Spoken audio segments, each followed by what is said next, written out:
realmente esteja recebendo o seu louvor hoje à noite, o culto que você tem entregue a Ele. Abra sua Bíblia no livro, no Evangelho segundo São João, capítulo 2. Domingo passado nós falamos também nesse livro, no capítulo 1, não é? As três coisas super importantes que João Batista falou sobre Jesus. Hoje vamos para o capítulo 2.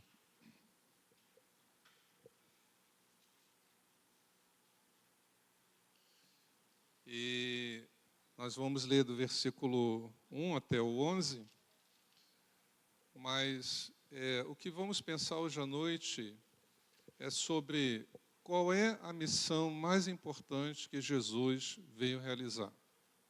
Qual é a missão mais importante que Jesus veio realizar? Então, começando no capítulo 2, versículo 1, João, ele escreveu assim, 3 dias depois, houve um casamento em Caná da Galileia, achando-se ali a mãe de Jesus. Primeira coisa que João fala é que o que ele vai descrever estava acontecendo no 3º dia do ministério de Jesus. Porque quando ele diz 3 dias depois, ele está falando do batismo nas águas, dos primeiros discípulos que foram ao encontro dele, e que naquele primeiro encontro, era mais ou menos 10 horas da manhã, eles começaram a acompanhar Jesus, quando Jesus olha para trás e pergunta, vocês querem o quê? Aí eles falam, nós queremos ir aonde o Senhor está morando, onde o Senhor está, vai passar a noite. E aí Jesus permite. Aí, no dia seguinte, tem um encontro com Natanael. No 3º dia, vai acontecer o que João escreveu para nós. Então, 3 dias depois, houve um casamento aonde? Em Caná da Galileia. A palavra Caná, ela pode significar cana ou também caniço. E o caniço nas Escrituras, ele simboliza pessoas fracas ou frágeis. Então, esse vai ser o primeiro milagre que Jesus vai fazer no seu ministério. E milagres no Evangelho segundo São João não são chamados de milagres, são chamados de sinais. Porque, na verdade, cada milagre estava sinalizando alguma coisa sobre Jesus, sua pessoa ou sua obra. Então, João prefere se referir aos milagres como sinais. Olha, esse milagre sinaliza o seguinte sobre Jesus e sobre a sua obra. E este vai ser o primeiro sinal. E Jesus vai a essa cidade que o significado do nome dela, caniço, significa pessoas frágeis ou pessoas fracas. Isso nos mostra Jesus como todo-poderoso vindo ao encontro de quem não tinha força, de quem era frágil. Isso nos mostra o amor de Jesus indo ao encontro de pessoas que precisavam do seu poder. No versículo 2, diz que Jesus também foi convidado com os seus discípulos para o casamento, e tendo acabado o vinho, versículo 3, a mãe de Jesus lhe disse, eles não têm mais vinho. Mas Jesus lhe disse, mulher, que tenho eu contigo, ainda não é chegada a minha hora. Quando nós olhamos para esse texto cheio de simbolismo também, e diz aqui que ele estava presente em um casamento, e o casamento traz a ideia de quê para nós? De uma continuidade da vida. Uma continuidade da vida. E diz o texto, João diz que acabou o vinho. O vinho tinha alguns significados no seu simbolismo. mas o que eu quero usar aqui hoje à noite é que o vinho, ele representava a vida. Então, Jesus vai ao encontro dos frágeis, dos fracos, onde ele vai realizar o seu primeiro milagre, que João diz que é um sinal, que vai sinalizar para nós alguma coisa, e no momento em que ele lá está, acaba o vinho. E a mensagem é: a vida humana tem um fim. Chega um momento em que a vida humana, ela acaba sem, às vezes, trazer um aviso. Porque o casal foi surpreendido. Ninguém avisou, está acabando o vinho. Quando acabou, eles ficaram sabendo. Então, a vida humana, ela tem um fim. A vida humana, o terminar o vinho indica que a vida humana, ela pode acabar sem nos dar um aviso. Nós sabemos disso, não é? Quantas vezes nós somos surpreendidos, ainda mais hoje com as redes sociais, a notícia de que a vida humana de alguém terminou. E sem aviso. Em alguns casos, Deus nos permite irmos nos preparando, parece que Ele vai avisando, Ele vai dando sinais, mas há outros casos que é como o vinho nessa festa. Acaba de repente, sem aviso.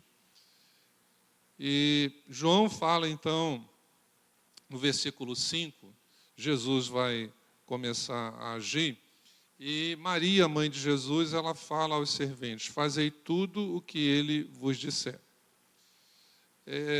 Os serventes aqui, eles representam a igreja de Cristo, os discípulos de Jesus. Ele vai fazer o primeiro milagre e ele precisa de ajuda. Todos os milagres que Jesus fez, ele teve a participação de alguém. Alguém contribuiu, alguém ajudou. Há milagres que Jesus quer fazer, que ele precisa da sua ajuda, da sua participação. Se você lembrar da multiplicação dos pães, se você lembrar de tantos outros milagres, o próprio milagre de reviver Lázaro, sempre há participação humana, ou antes, ou durante, ou depois. Jesus pode fazer tudo sozinho, mas ele prefere nos incluir nas suas obras. Isso é um privilégio. Você saber que Jesus poderia fazer um milagre sozinho, mas ele conta com você. Ele gostaria de ter a sua participação, de ter a sua ajuda. E Jesus poderia fazer tudo sozinho nessa ocasião, mas ele conta com o trabalho dos serventes, com a ajuda dos serventes. Ele fala então no versículo 6, eles deveriam encher as talhas que ali estavam, e a quantidade de talhas aqui é uma mensagem simbólica também muito interessante. Quantas talhas haviam ali? 6 talhas. As 6 talhas representam o ser humano. Que dia que o ser humano foi criado? No 6º dia. Então, Jesus manda encher aquelas 6 talhas de pedra que os judeus usavam para purificações. Era uma água que eles usavam para se limpar antes das refeições e antes de uma cerimônia religiosa ou uma cerimônia como essa do casamento. Então, lembrando que não havia calçados fechados, eram sandálias, as estradas eram de chão, então as pessoas chegavam muito empoeiradas no seu destino e era necessário, então, ter um local, vasilhas com águas. Aqui era muita, nos dá a ideia de que essa festa não foi pequena, porque o texto diz que cada uma dessas talhas levava 2 ou 3 metretas. Uma metreta era 40 litros de água. Então, se uma talha cabia 2 metretas, cabia quantos litros? 80 litros. Se uma talha cabia 3 metretas, cabiam quantos litros? 120 litros. Se nós considerarmos 100 litros cada talha, e eram 6, então foram 600 litros de água. Não foi muito pouca coisa. não é? Então, bastante água. E aqui nos mostra o seguinte: Jesus veio para agir no interior do ser humano. Jesus ele veio para fazer uma transformação no nosso interior. Essa é a sua principal missão. Porque o milagre vai acontecer aonde? Dentro das talhas. E se as talhas representam o coração humano, e esse é o primeiro milagre, é o primeiro sinal, então a missão principal de Jesus é entrar no coração humano para transformá-lo. Para fazer a mudança que só Ele pode fazer. Porque, na verdade, todos nós que estamos aqui gostaríamos que houvesse algumas mudanças na nossa vida. Talvez você pense que a sua necessidade maior é a mudança financeira na sua vida atual. Talvez você pense que a sua necessidade principal atualmente é na sua saúde, é no seu corpo. Talvez você pense que a sua necessidade atual principal é nas suas relações familiares, no seu casamento ou na sua relação com seus filhos. Talvez você pense que a sua necessidade principal é no seu trabalho, na sua profissão. Mas a necessidade principal sua é ter o seu coração transformado. E às vezes nós pensamos, bom, mas eu já nasci de novo, já tenho meu coração transformado. Em parte sim, em parte não. Porque a transformação do nosso coração se dá num primeiro momento na conversão, mas ela precisa ter uma continuidade. Há muitas realidades espirituais que nós precisamos aprender isso. Existe um momento marco, mas existe uma continuidade. O verbo para salvação, no grego, é sozo. E ele aparece no Novo Testamento num tempo chamado presente contínuo. E a ideia é justamente isso. Quando Jesus falava assim, vai, a tua fé te salvou, vai, você está salvo e está sendo salvo. Presente, você está salvo. Contínuo, você está sendo salvo.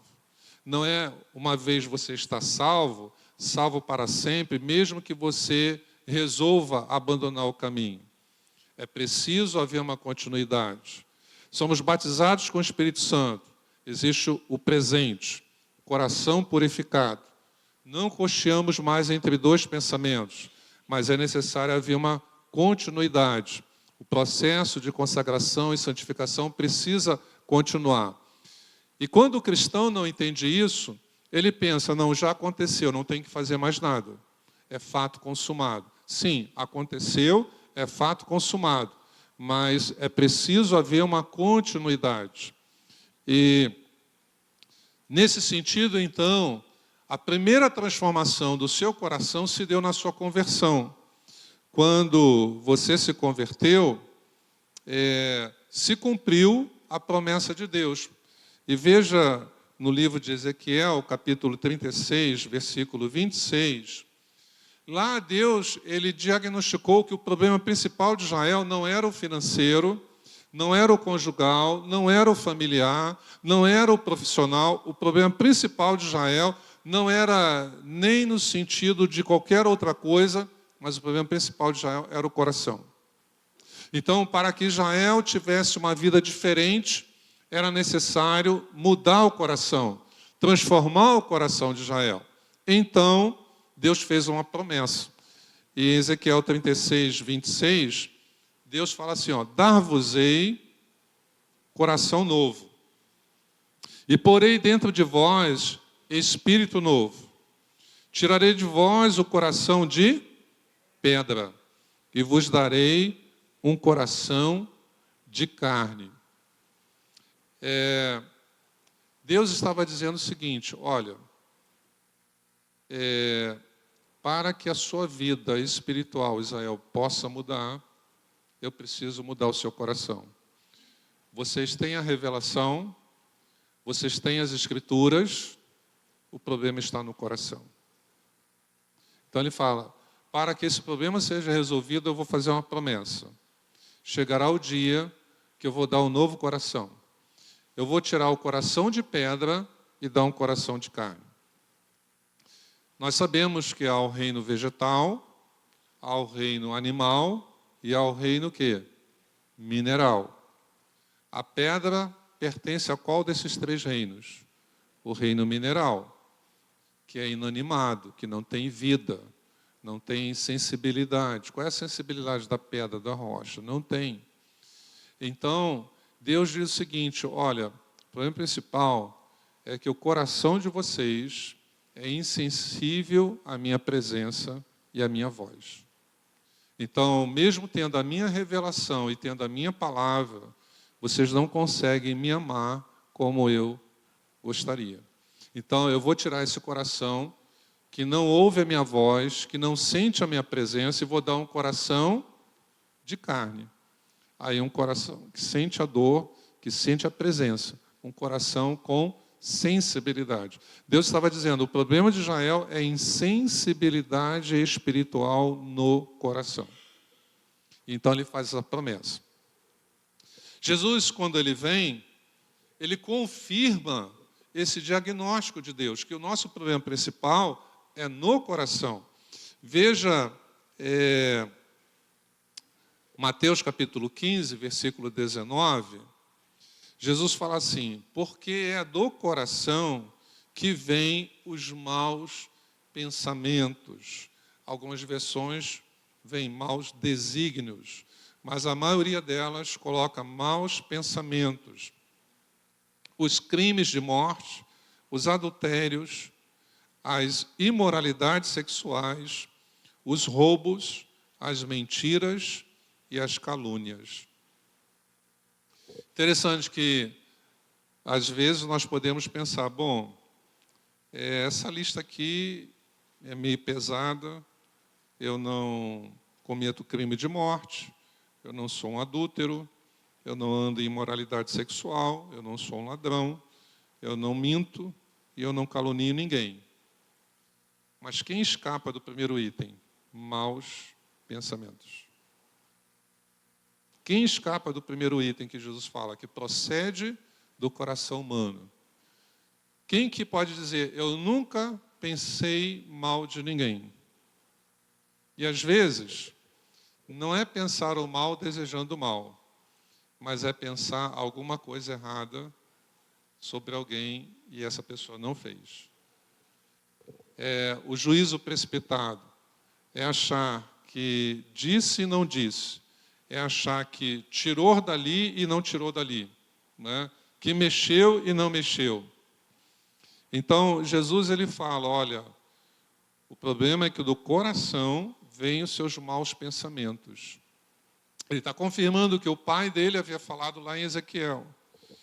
E em Mateus capítulo 13, versículo 15, Jesus também fala sobre isso e ele diz o seguinte, ó, pois o coração deste povo está endurecido. Ele vai falar o que isso resulta.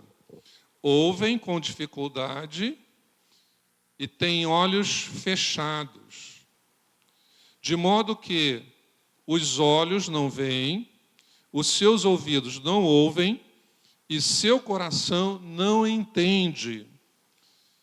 E não se voltam para mim, nem permitem que eu os cure. Então Jesus ele confirma o diagnóstico que Deus fez de Israel, dizendo, olha, o problema principal não é vocês não conhecerem os meus nomes. Israel conhecia todos os nomes de Deus.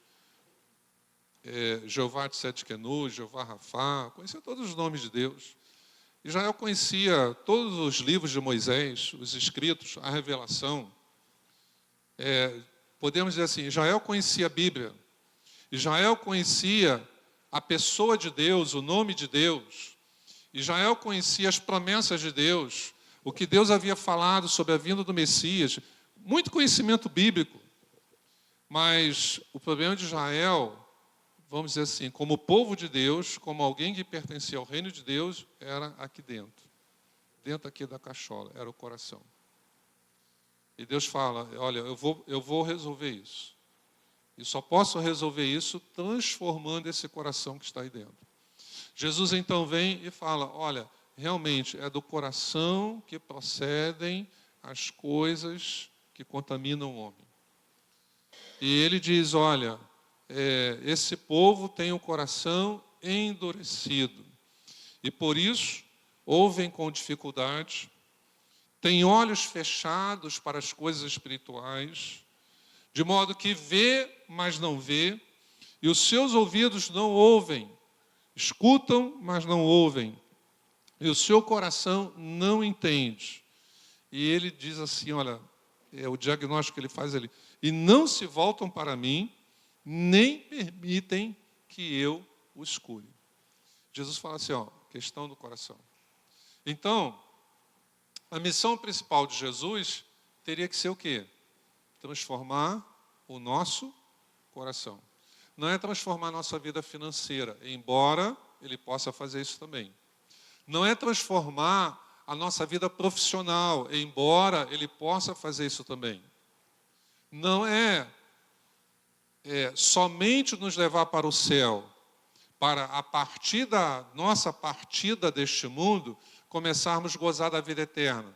Mas é transformar o nosso coração, para que os seus olhos possam ver as coisas espirituais. Para que os seus ouvidos possam ouvir a voz espiritual do Espírito Santo. Para que você permita que Jesus possa ir até você e que você se volte para Ele. Porque o coração não transformado, ainda que necessite, tende a fugir de Deus, a se afastar de Deus, ao invés de se aproximar dEle. Então, quando João fala que o milagre aconteceu dentro das talhas, e eram 6 talhas, e as talhas representam o ser humano, simboliza que a missão principal que Jesus veio fazer, ele ia fazer a partir desse primeiro milagre. Uma transformação no nosso coração. E a transformação inicial se deu na nossa conversão. Um coração que passou a sentir a presença de Deus, a perceber a presença de Deus. Mas essa transformação, às vezes, ela é descontinuada. E o que nós precisamos é entender que essa transformação, ela é durante toda a nossa trajetória terrena. Enquanto nós acharmos que já recebi um coração novo e o meu coração não precisa mais de transformação contínua, isso não vai acontecer. Eu preciso crer que eu tenho um coração novo, mas a transformação, ela precisa ter continuidade. Então, Jesus, nesse primeiro milagre, que João chama de sinal, ele faz um milagre que simboliza a mudança que ele quer fazer no nosso coração. E quando Jesus muda o nosso coração, ele está mudando a sede das nossas emoções, a sede das nossas decisões. E quando o coração muda, as atitudes mudam. A pessoa muda. A pessoa se torna uma outra pessoa. Vou dar um exemplo de uma transformação instantânea do coração. Eu conheci um pastor, ele era negro, muito forte, tinha sido lutador. E antes da conversão dele, ele me contou, uma vez ele brigou na Praça Mauá com 19 homens, bateu em todos. Era valente, forte e violento. Mas se ele não contasse isso, jamais eu ia imaginar que no passado ele tinha sido um homem assim. Porque quando eu o conheci, completamente manso. Né? Alguns aqui conheceram ele, que ele foi muito famoso lá em Nilópolis, Pastor Azul. Mas que o nome era Jerônimo. Chamavam de azul por causa da cor dele, né? Aquele negro bem, alguns chamam de azul. Conheci um outro homem também. História parecida. mas quem conhecia ele no presente, alguns aqui conheceram também. É o marido da Raquel, coordenadores do Veredas. Wilson, lembrei o nome dele. Também forte, aí um homem branco forte. Também, antes da conversão, era aquele lema: escreveu, não leu, o pau comeu. Né? Mas eu conheci ele também depois da conversão. A Raquel, no bom sentido, no sentido humano, fazia dele gato e sapato. Né? Mandava nele, ele sempre tranquilão, né? Nunca saía da sua calmaria. Era como dizia a canção antiga, calmo, sereno e tranquilo. Né? A Raquel chamava a atenção dele, podia ser o que for, ele calmo, sereno e tranquilo. Né, amor? Super tranquilo. Tinha sido lutador também. Então, essa transformação do coração é que muda a sua vida. Não adianta você ficar querendo ser uma outra pessoa, só querendo. Querer é importante, orar é importante, estudar a Bíblia é importante. Mas, se você não entender que a principal questão é você deixar Jesus transformar o seu coração, você não alcança esse objetivo. Se você não reconhecer que, às vezes, com o seu coração, você não entende algumas questões espirituais, como Jesus fala em Mateus 13:15. Com o seu coração você não se volta para ele e você não permite que ele te cure. Você quer, você busca, lendo a Bíblia, orando, talvez jejuando, mas você precisa, além dessas coisas, falar: Senhor, a questão principal não é o meu marido, é o meu coração. A questão principal não é a minha esposa, é o meu coração. Se eu tiver um outro coração, eu vou ser um outro marido. Se eu tiver um outro coração, eu vou ser uma outra esposa. A questão principal, Senhor, não é a minha questão financeira, não é a minha questão profissional. A questão principal é o meu coração. Vou dar um testemunho pessoal agora. De uma transformação, não da conversão, mas do ato contínuo. Eu era recém-casado e eu era caixa bancário. E naquela época tinha uma função no banco chamada supervisor de caixa. Eu tinha uma supervisora. Nós éramos 40 caixas na agência, era uma agência bem grande, 2 andares. E sabe o que é você ver alguém tratar todo mundo bem e só tratar você mal? Então ela tratava todo mundo muito bem. Mas comigo a história era diferente. Né? Eu não reclamava, não dava um pio, não dava trabalho. Fui um caixa durante cerca de menos de 4 anos, que eu depois fui promovido. Nunca dei diferença, porque dar diferença dava trabalho aos supervisores, que ele depois ficava banco fechado, vocês não viam mais nada. Terminava o expediente, o caixa indo embora, todo mundo indo embora. O supervisor tinha que ficar lá ajudando o caixa a achar a diferença. Se ele errou no recebimento, ou se ele errou no pagamento, até achar. Né? Então, não era só uma questão da gente pagar se deu diferença, mas também dava trabalho ao supervisor. Então, nunca dei trabalho, eu ficava normalmente em terceiro lugar em número de autenticações. Então, eu era um bom funcionário, um bom caixa, nunca faltei, nunca atrasei. Mas eu tinha também um vício, um bom vício. Vou contar para você, lembrei agora. Eu nunca entrei na agência durante os 4 anos sem, isso era, no bom sentido, religioso. Quando eu ia botando o pé dentro da agência, eu ia falando assim: Senhor, entra comigo no meu trabalho hoje. Então, eu nunca entrei sozinho. Mas tinha essa questão, sempre me tratando mal. E aí eu passei por uns processos. Quais foram o primeiro processo? Eu comecei a orar para Deus mudar ela de agência, ou Deus me mudar de agência. Aí eu orei, nem ela mudou de agência, nem eu. Falei, não está dando certo. Então vou orar para Deus mandar ela embora, ela ser demitida. Orei, não aconteceu nada. Ela não foi mandada embora. Eu falei, poxa, tem que arrumar uma oração que dê certo, né? É, eu não lembro se eu compartilhei com a minha esposa na época, para nós orarmos juntos. É, eu sei que aí, assim, tem que cair a ficha, né? É, eu cheguei e falei assim, Senhor, já que o Senhor não manda ela embora, já que não transfere ela de agência, nem a eu também, então vamos fazer o seguinte, que o que ela faz comigo não me fira mais, que eu não sofra mais, porque eu não revidava, não respondia, mas internamente eu sofria, né? Se ser tratado mal do nada, de graça, né?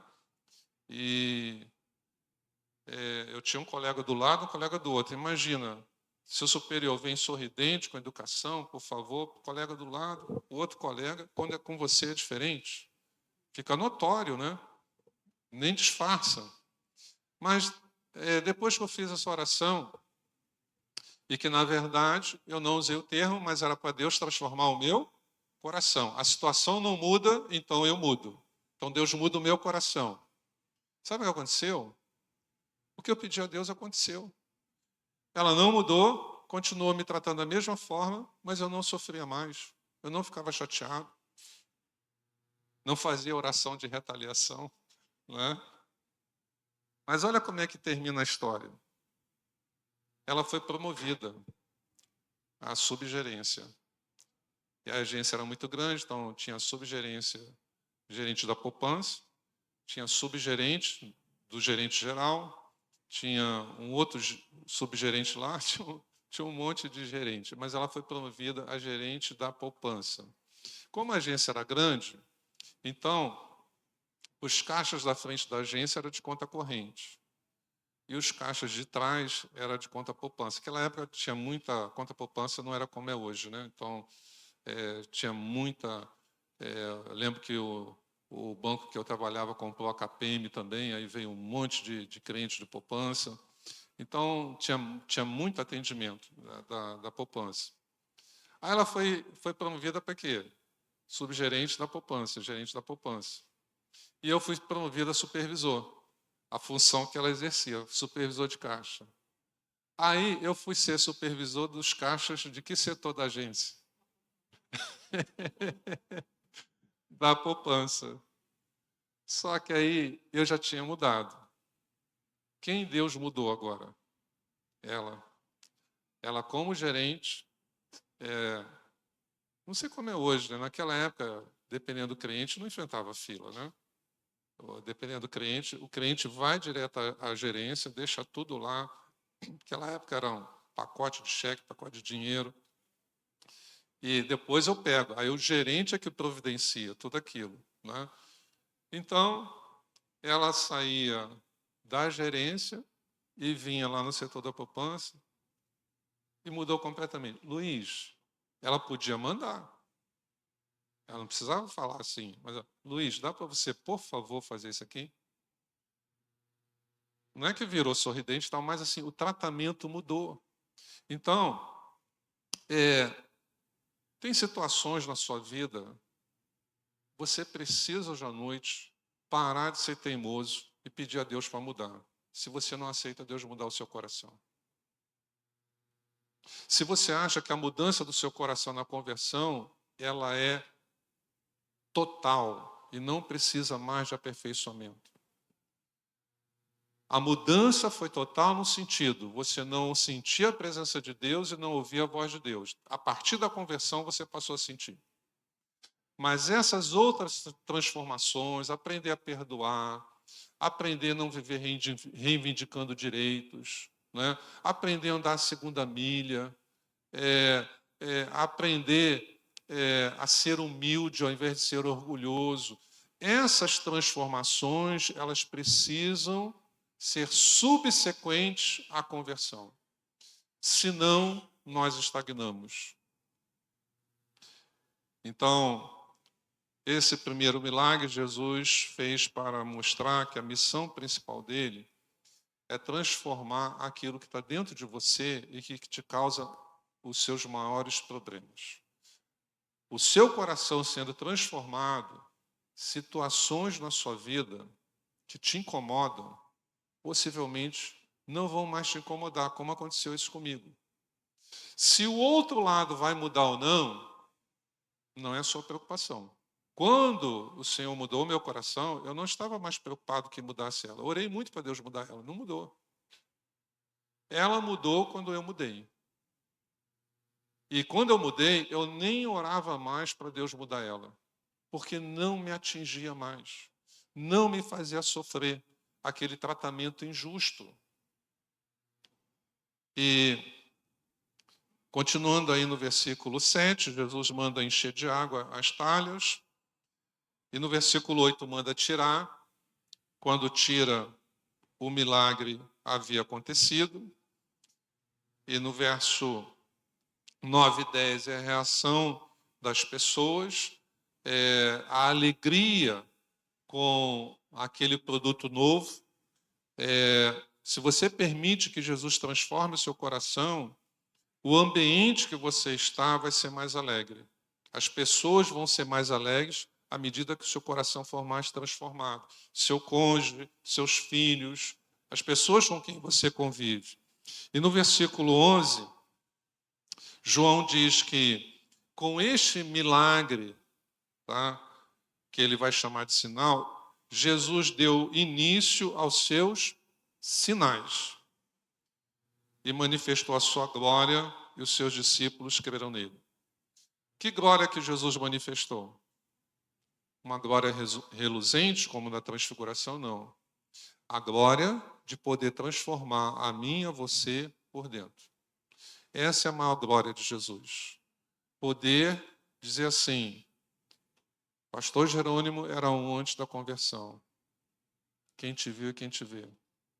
Quem conheceu depois, não pode ser o mesmo homem. O irmão Wilson também. Ou situações como eu dei o meu testemunho, pós-conversão. Mas quem olha fala assim, não deve ser a mesma pessoa. Porque quando o nosso coração é transformado em áreas que nós permitimos Jesus transformar, nós nos tornamos uma outra pessoa. Nós usufruímos melhor da nova vida que Ele veio trazer para nós. Quando João fala aqui no versículo 11, que esse foi o princípio de seus sinais, ele está dizendo o seguinte, foi o primeiro sinal. E é uma coisa muito importante, escute isso, quando a Bíblia menciona algum assunto pela primeira vez. A primeira menção é muito importante, porque a primeira menção de qualquer questão nas Escrituras, escute isso, estabelece o princípio que vai reger aquela questão. Então, Deus não vai precisar ficar repetindo. Ele estabeleceu um princípio na primeira vez que o assunto você vê na Bíblia, é para nós aprendermos e entendermos que a partir dali ele espera que nós venhamos reconhecer aquele princípio. Portanto, esse primeiro sinal que João está falando estabelece o princípio de todos os outros sinais que Jesus ia fazer, a saber, que ele veio para transformar o coração do ser humano. Todos os outros sinais, o objetivo vai ser o mesmo. Todos os milagres, o objetivo é o mesmo. Um milagre supre uma necessidade nossa, nos tira de uma determinada aflição, mas o objetivo é transformar o nosso coração. Então, eu gostaria que nós ficássemos em pé e que a oração nossa hoje à noite, que vamos participar da mesa do Senhor, vamos celebrar a sua vida, a sua morte e a sua ressurreição. Nós lembrarmos que a principal missão de Jesus, qual foi? Deus falou para Israel, o problema principal de vocês não é falta de revelação, não é falta de texto bíblico, não é falta de vivenciar milagres, é coração endurecido. O principal problema de vocês, Israel, é coração. Eu preciso transformar o coração. Mas isso veio se cumprir através de Jesus. E Jesus fala assim, olha, A questão principal sua é o coração. E ele faz um diagnóstico, olha, coração duro é olhos fechados. Coração duro são ouvidos tampados. Coração duro é falta de desejo de se aproximar dele. Coração duro não aceita nem que eu chegue para curá-lo, para transformá-lo. E ele diz, olha, a fonte de maus pensamentos é o coração. Há um coração, hoje à noite, que Jesus quer transformar. O meu é o primeiro. Eu aceito hoje à noite falar, Senhor, continua transformando o meu coração. Não quero só cantar, dá-me um coração igual ao teu. Quero que o Senhor continue transformando o meu coração. Para que isso possa refletir na minha vida. Irmãos, um crente antigo que não deixa de Jesus transformar o seu coração tem uma vida cristã muito chata. Vou repetir, um crente antigo que não deixa Jesus transformar o seu coração porque acha, não entendeu isso, não aprendeu. Não, eu me converti, já tenho um coração novo. Mas acha que não há um processo que continua. É uma vida cristã muito chata, porque, deixa eu falar para você, nós irmos aprendendo a ter um coração mais parecido com o coração de Jesus é o que torna a vida cristã saborosa. É que torna a vida cristã uma novidade cada dia. É você ver assim, o meu coração continua sendo transformado. Então, a minha oração hoje à noite é para que você faça essa oração. Jesus, o meu problema principal não é financeiro. Meu problema principal não é conjugal. Não é familiar. Não é profissional. Talvez você precise ter uma experiência semelhante ao testemunho que eu dei. E você permitir Jesus mudar o seu coração. Mesmo que o outro não mudou. Talvez não vai mudar. Talvez nem queira mudar. Se a minha supervisora não mudasse, eu estava bem. A vida toda. O meu lado tinha sido feito. Eu estava bem. Não dependia de eu estar bem se ela mudasse. Foi melhor para mim ela ter mudado. Mas não dependia de eu estar bem se ela mudasse.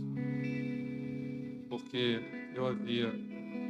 A transformação que Jesus queria fazer no meu coração é aprender a não ficar com raiva da injúria, não ficar com raiva da injustiça,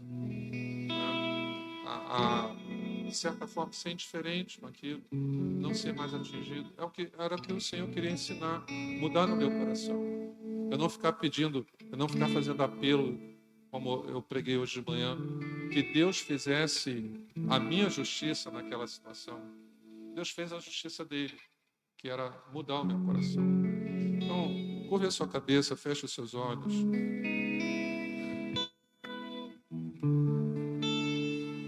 Senhor Deus e Pai, hoje à noite, eu reconheço que a missão principal de Jesus é mudar o meu coração, é me transformar por dentro. Eu só sou uma nova criatura de fato se eu tiver um coração novo. Isso aconteceu na minha vida, o processo inicial na conversão. Mas é um processo que ele tem outros momentos, outras partes. Talvez, Senhor, meu irmão, minha irmã que está aqui hoje à noite, precise de experiências de transformação do coração após a conversão. E hoje à noite nós queremos permitir que Jesus, ele nos transforme por dentro. Esse primeiro sinal ele deixou claro. A minha missão principal não é restaurar a vista aos cegos, não é fazer o paralítico andar, mas representando ali a cada um de nós, as 6 talhas, mas é transformar vocês por dentro. É transformar o seu coração, é modificar o seu coração. Que hoje à noite o Senhor possa transformar o nosso coração, para que aquelas mudanças que nós tanto desejamos, que achamos que nós vamos ser mais felizes se o outro mudar, se a situação mudar, nós vamos perceber que se o nosso coração mudar, mesmo que o outro não mude, e que a situação não se modifique, aquilo vai estar resolvido. Abençoa meu irmão, minha irmã, abençoa cada um de nós nesta noite. Que a tua palavra fortifique a nossa oração em nome de Jesus. Amém e amém. Jesus Cristo mudou meu viver. Jesus Cristo mudou.